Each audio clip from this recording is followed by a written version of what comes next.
Good morning, you guys. Good morning, and welcome to the First Cup.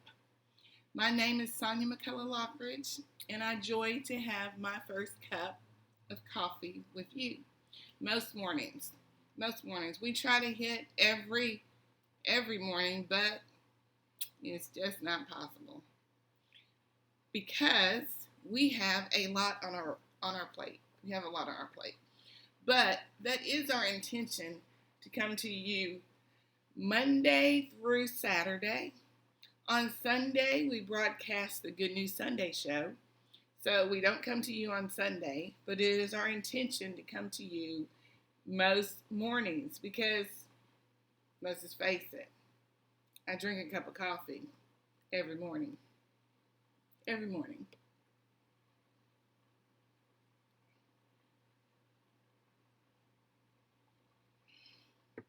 And on Saturday, this past Saturday, I didn't drink my coffee because I was hanging out with a friend, and we went and we bought some ginger root tea and such. And so I messed up. And I drank that tea, and I failed to drink my first cup of coffee. So we didn't talk about this book on Saturday, The Friendship of Women. In particular, we are in chapter 5 of The Friendship of Women. And in this chapter, I've titled this, Cultivating the Company of Women, Companions and Comrades. Companions and Comrades. Now, this particular chapter is all about Ruth and Naomi. It's all about Ruth and Naomi. Excuse me. And one of the things that Dee says is that 20 years provided a change in perspective for Dee when it came to Naomi and Ruth and Naomi. So in her first publishing, she wrote about Ruth and Naomi, and then in the second publishing, she had completely different perspective on something 20 years later. And let me tell you, at 59 years old, years will do nothing if give you perspective. Years will definitely give you perspectives. So, companions and comrades. Ruth, companions and comrades. And for some reason, I don't have a Bible close by, so I can read those verses to you, but I have one right over here, and I'm going to grab it. Hold on.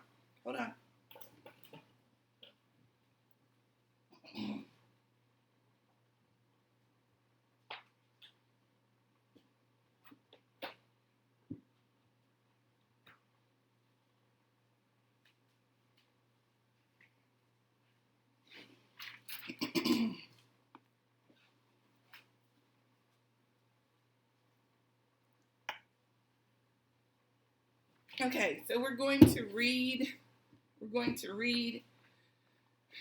Ruth 1, 20 through 21 today. 20 through 21 today, and quite possibly Ruth 4:15. Now, the book of Ruth is only like 4 pages.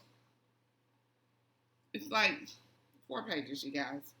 But it is a packed book of the Bible. So, let's see if it's right after Judges. And you really have to know that because it's so itty bitty, but so powerful. So, I have never read Ruth in the version of the biblical text that we're reading in today. I've never read it. I have never read Ruth in the EASB version of the Bible. The NASB, the New American Standard Bible. New American Standard. I think this is that special 1995 version. Okay, so let's read. The first, because Dee also speaks about Mark 8:24 in this particular chapter. So let's look at Mark 8:24 before we delve into Ruth. Mark 8:24. Of course, it's in the New Testament. Matthew, Mark, Luke, and John. So we know where to find it. Mark 8:24.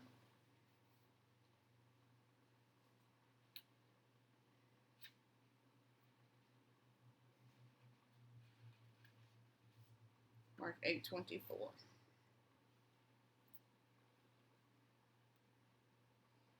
And Mark 8:24 reads as follows.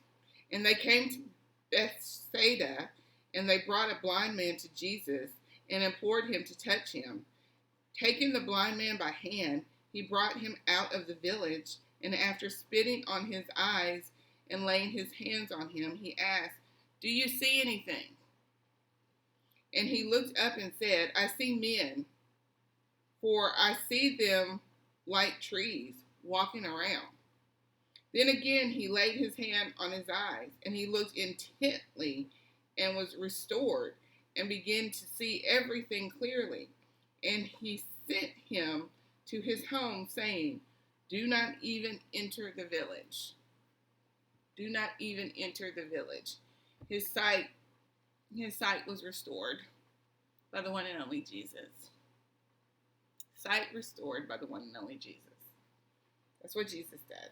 So now let's go back to Ruth, which we know comes right after the book of Judges. And we have this knowledge because Ruth is a skinny chapter.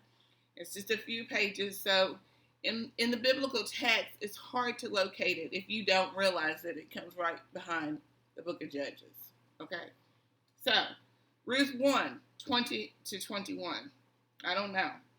I don't know if you're ready. We might need to drink some coffee. At least a good old gulp. Let me see.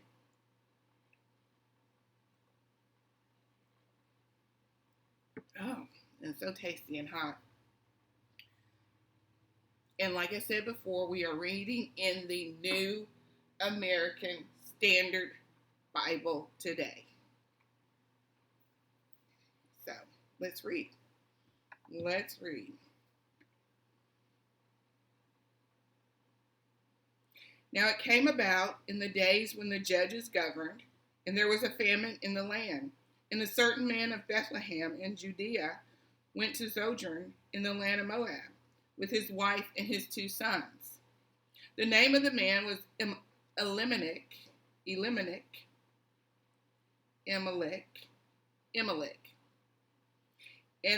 the name of his wife Naomi, and the name of his 2 sons were Mahlon and Chilion, Euphrates of Bethlehem in Judea. Now they entered the land of Moab and remained there. Then Elimelech, Naomi's husband, died, and she was left with her 2 sons. They took for themselves Moabite women as wives. The name of one was Orpah, and the name of the other Ruth. And they lived there about 10 years. Then both Mahlon and Chilion also died, and the women were bereft of her 2 children and her husband. Then she arose with her daughters-in-law, that she might return from the land of the Moab. For she had heard in the land of Moab that the Lord had visited his people in giving them food. So she departed from the place where she was, and her 2 daughters-in-law with her, and they went on their way to return to the land of Judah. And Naomi said to her 2 daughters-in-law, "Go, return each of you to her mother's house. May the Lord deal kindly with you as you have dealt with the dead with me. May the Lord grant that you may find rest in each the house of her husband." Then she kissed them, and they lifted up their voices and wept. And they said to her, "No, but we will surely return with you to your people." But Naomi said, "Return, my daughters. Why should you go with me? Have I yet sons in my womb, that they may be your husbands?"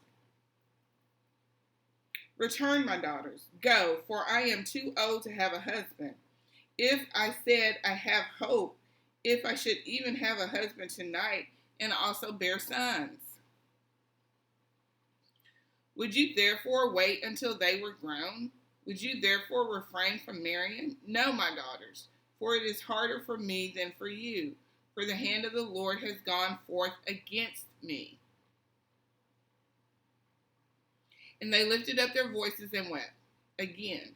And Oprah kissed her mother-in-law, but Ruth clung to her.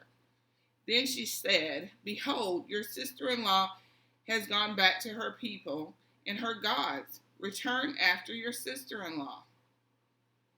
But Ruth said, do not urge me to leave you or turn back from following you. For where you go, I will go, and where you lodge, I will lodge. Your people shall be my people, and your God my God. Where you die, I will die, and there I will be buried. Thus may the Lord do to me and worse if anything but death parts you and me.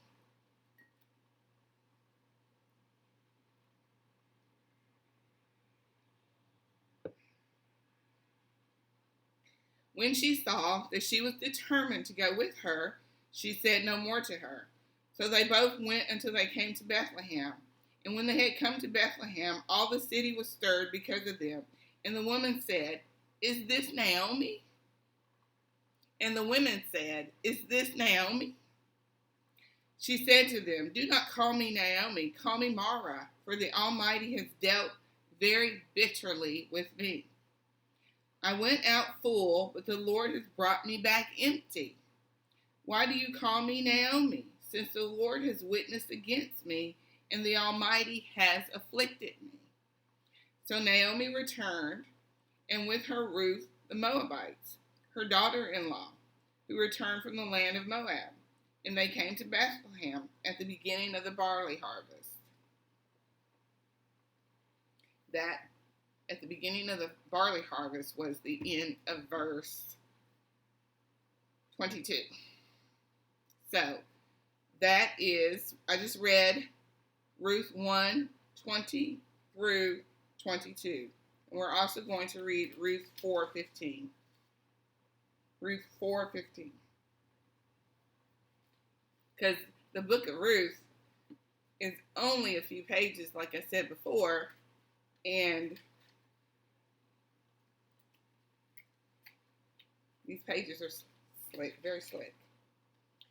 And 4:15 is almost the end of the chapter. It's almost the end of the chapter. And 4:15 of the book of Ruth reads as follows. May he also be to you as a restorer of life and a sustainer of your own old age. For your daughter-in-law, who loves you and is better to you than 7 sons, has given birth to him. And who's the him? Who is the him? So let's just read. Let's just read the end of the chapter. Then Naomi took the child and laid him in her lap and became his nurse. The neighbor woman gave him a name, saying, a son has been born to Naomi. So they named him Obed. He is the father of Jesse, the father of David. Now these are the generations of Perez. To Perez was born Hezron, and to Hezron was born Ram, and to Ram Amminadab, and to Amminadab was born Nahshon, and to Nahshon Salmon, and to Salmon was born Boaz, and to Boaz Obed, and to Obed was born Jesse, and to Jesse David. So, in chapter 5 of The Friendship of Women, Dee talks about Naomi and Ruth. And we just read about Naomi and Ruth's relationship in the book of Ruth in the Holy Word of God. Now, we talked about how this book of Ruth is like 4 chapters and just a few pages, and how it comes directly after the book of Judges. So when we're searching for the book of Ruth in the text, in any biblical Christian text, that gives us some that gives us a navigation tool to help us find the Book of Ruth. So that's chapter 5 of the Friendship of Women, which I am titling Companions and Comrades. And I look forward to see what Dee has to say in chapter 6. Hopefully and prayerfully tomorrow. Tomorrow we will also bring out our stacks of books to see what we will read next. We will bring out our stacks of books to see what we will move from the stacks to the shelf for reading on this, the first cup. I joy to have my first cup of coffee with you and talk about books, nonfiction books in particular, and writing nonfiction books in particular. And we'll get to that at some point this calendar year, but right now we're focused on reading. Later, we will get to writing. We want to fill ourselves up with words, and then we will have a bank of words from which to write from. This is Sonia signing out for the first cup. Thank you, and have a blessed day in the Lord. Thank you so much.